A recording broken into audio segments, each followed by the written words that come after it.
edi aytayapman, bu 8 sentimetr. Mana bachadan bo'yni 8 sentimetr bo'lishi kerak bo'lgan joy 2,5 sentimetr mamta turibdi. Kuchalsangiz bu yoqqacha chiqadi. U nagruskada chiqib keladi bu yoqqacha. Xo'p, jinsiy aloqa bo'lganda og'riq mana bu joy tepaga itariladi. Bosim hisobiga, shuni hisobiga og'riq bo'lib yotibdi endi. Ko'tarmasangiz, faqat o'ziringiz yosh operatsiyani ko'tara olasiz siz. Agar buni operatsiyani o'tkazmasangiz, ertaga sidut tog'ib qolasiz.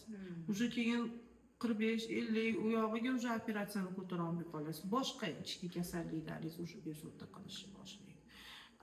Bu baribir возраст yosh, reproduktivniy возрастdagi ayolsiz, jinsiy hayot hozir sizni normada, erkakga ham diskomfort, o'zingizga ham diskomfort. O'shaning uchun buni to'g'irlashni tavsiya qilaman. Undan keyin og'ir ko'tarish, nagruskalarni hammasini to'xtatasiz.